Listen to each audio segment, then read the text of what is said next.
to the latest episode of Articulate Thoughts, which is a personal blog of mine where I share some thoughts, ideas, experiences, and observations about conscious dance, which is a movement practice that uses dance as a form of moving meditation, or as Gabriel Roth says, movement as spiritual practice.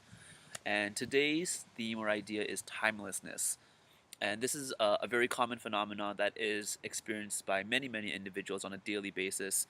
And I'm pretty sure you have experienced it at some point in your life, but just maybe haven't really conceptualized or explained it or was really able to identify that's what was happening.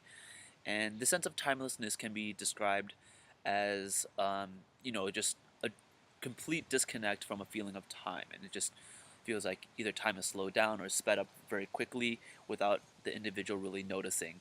And the very first few times that I've experienced it, it was much when I was very young, and I think we all experienced just playing with our friends and just having a really good time and just being so absorbed in the activity, or maybe using our imagination to create a play world, and we're just so absorbed in that the sun goes down, and before we know it, we got to go back home for dinner, and or we go, the sun goes down, we go home and we get in trouble because we didn't get back in time for dinner. So I think that's a very common example that a lot of us could relate to in some way, shape, or form.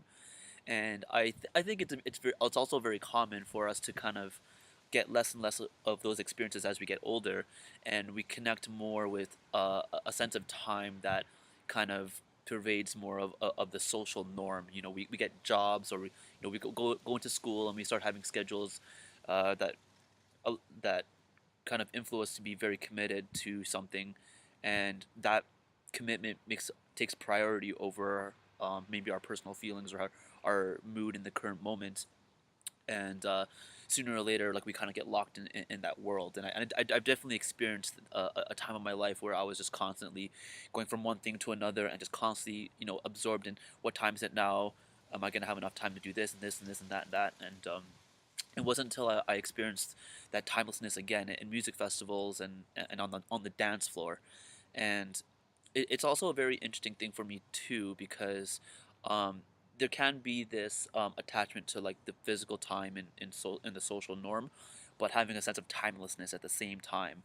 And this was developed primarily through my conscious dance practice, where I said, okay, so I'm in the city and have this job and everything, but I'm gonna set aside 2 hours every single week to go to this dance class, and for those 2 hours, time is not gonna matter. I'm gonna put away my phone, and I'm not gonna focus on anything else other than how am I feeling right now and how do I want to express myself through the music I'm listening to. And there's very similar common practices, things like yoga or exercise or sports, that are very very social norm out there. A lot of people can tap into this timelessness phenomena.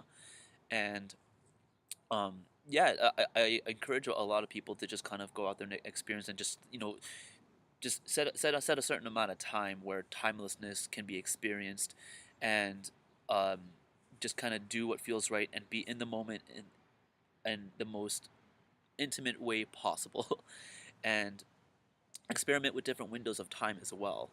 Personally, for me, I'm very, very excited to be volunteering at a music festival happening later this weekend called Rainbow Fiddle, and it's my first experience volunteering at a festival. And, like, music festivals are very fascinating to me because there is a lot of this kind of weird paradigm shift kind of mentality being experienced in a lot of different levels, and it's more than just a time factor with music festivals for me.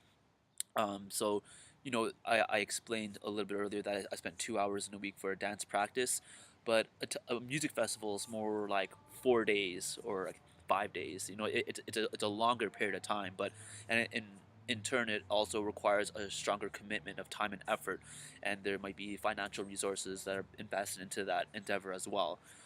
But when I go to a music festival, there definitely is a feeling of that goes beyond time, but it also goes into space. Like, I feel like I'm in another dimension, or I'm also, or like, in a dream world, or some kind of other kind of reality that has kind of taken over my life. And it's a very interesting too, because sometimes I'll be dressed a little bit differently, and I'm able to be more open and expressive, and not have this chatter in my mind of wondering what other people are going to think or say if I do this or say that. And I think over the years, this is what has allowed me to become more and more comfortable being on the dance floor and just doing whatever I want, because I've slowly trained myself to learn and observe that it doesn't really matter at the end of the day what other people think or see or say. It's just the most important thing that should matter is how I feel and how I'm expressing myself, and following that intuition, without hurting anyone else or hurting myself and being detrimental in that sense. So, yeah, timelessness. Go out on a dance floor, check it out, or just kind of experiment it with it in your own shape or waveform or whatever you find interested in. But definitely take some time to be timeless. And yeah, so that's all I have for thoughts for you today. Thanks for tuning in.